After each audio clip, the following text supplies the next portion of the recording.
Maya Angelou said, when someone shows you who they are, believe them the first time. Tonight, I want to talk about the World Health Organization digital ID and the institutions that showed us who they are well before most people noticed. We've been told that the next pandemic is guaranteed. In 2009, Professor Philip Alcabez wrote in Dread, "We're supposed to be prepared for a pandemic because the flu watchers who need continued grant funding must persuade funding agencies of the urgency of a coming plague." In 2023, Peter Hotez said COVID was a warm-up act. In 2025, Jonathan Van Tam called the next pandemic a racing certainty. And the WHO's Director General, Tedros Ghebreyesus, speaks constantly about disease X, a threat that cannot be named, cannot be described, and cannot be questioned, but which he claims justifies the accrual of sweeping powers to the WHO. They are showing us their incentives and their goals, and who they are.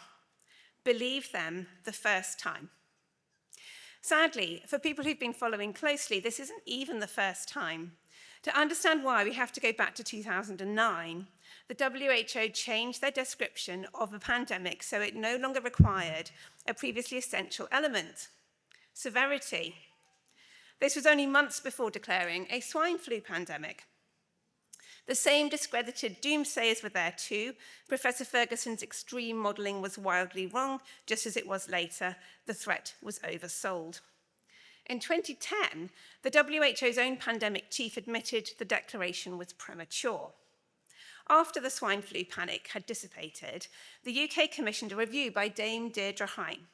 In her 2010 report, she specifically and directly warned against groupthink, over-reliance on modelling, and the use of the term reasonable worst-case scenario, and against shutting out dissent. She showed integrity, and she was ignored. The only recommendation that was adopted was to use behavioural scientists more effectively. Better manipulation was chosen over better evidence. They showed us their priorities. Believe them the first time. For 2 decades, people have warned about the Chinese Communist Party's march through the institutions. The CCP has extended its tentacles into universities. They have stolen British intellectual property. They have infiltrated Parliament via interns, including 2 arrested for suspected espionage before the case was controversially dropped. They're close to getting control of the Chagos Islands and to putting their embassy over the City of London's key data cables. Globally, China has extended its influence across the UN and the WHO. In 2006, Margaret Chan, backed by China, became Director General. In 2017, they lobbied for Tedros, the first WHO Director General without a medical degree.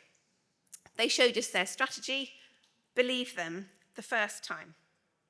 Once in office, Tedros showed us who he was. He appointed Robert Mugabe, a brutal dictator, as a goodwill ambassador. He recruited Susan Michie, a lifelong communist from the Nudge Unit, to run the WHO's own Nudge Unit. Why do we need that?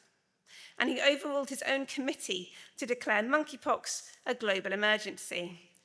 He showed us who he is. Believe him the first time. The evidence for a plan to impose international vaccine passes was set out long before COVID. In 2018, an EU Council document, strongly supported by pharmaceutical industry groups, called for an EU citizen digital vaccination card. In other words, digital access to vaccination status at an international level. In 2021, the WHO released a 99-page specification for digital COVID certificates, longer than any WHO document on the so-called pandemic. Work on it began before any vaccines were authorized. People were labeled not as persons, citizens, or individuals, but as data subjects, or the dystopian subjects of care. The whole document is about using passes to shut people out and revoking them entirely if people do not comply. Yet it says there should be no discrimination based on whether someone presents a pass on a smartphone or a paper card. How very disingenuous. The stated long-term goal was, in its own words, a sustainable solution that can address other existing health system challenges and future pandemics. Worst of all, instead of countries accessing each other's databases, the WHO wants a centralized international database. They showed us the system they are building. Believe them the first time. In 2023, the WHO began steps to achieve the next stage, a pandemic treaty and changes to the international health regulations. The WHO has little legal power, but enormous soft power. Civil servants defer to it. The media treat its word as final.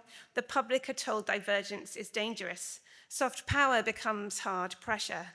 They proposed 1, a global digital identity for every traveller linked to biometrics, travel history, and vaccination status. 2, diverting 5% of all health budgets to pandemic preparedness. That's £1 in every £20 taken from treating the sick and paid to the pandemic industrial complex. When you fund virus hunting, you will find novel viruses. And 3, removing human rights language. It was proposed to delete the words full respect for the dignity, human rights, and fundamental freedoms of persons, a philosophy based in the sanctity of the individual, replacing it with equity, inclusivity, and coherence. These are benign sounding words, but they represent a completely different value system.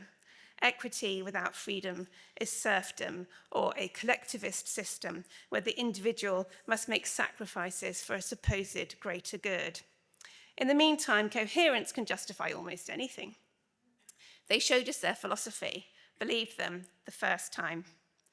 COVID passes were a dry run for digital IDs. They excluded people from daily life, divided families, turned freedoms into permissions. Digital ID has shown us what it is. Believe it the first time. And the UK's 10-year contract for 100 million Moderna doses in every single year, far more than we need, shows what they expect. They are showing us their intentions. Believe them the first time. When the WHO pushed these reforms, the strongest objections came from the African group. Botswana spoke for 47 nations. They defended sovereignty. They refused to wave the proposals through. Their values, dignity, sovereignty, caution, and moral seriousness should be recognized. They showed us who they were, and we should be grateful. Now, if you'd heard all this in 2019, it would have been hard to believe. A global traveller database, absurd. Digital ID controlling movement, impossible. Removing human rights language, unthinkable. Diverting 5% of health budgets into virus hunting, nonsensical. Stockpiling 100 million vaccine doses a year, unnecessary. And yet, here we are. When someone shows you who they are, believe them. The WHO has shown us, the CCP has shown us, digital ID has shown us, our own government with its annual ocean of Moderna doses has shown us too. Believe them. Let us not have a second time. Thank you.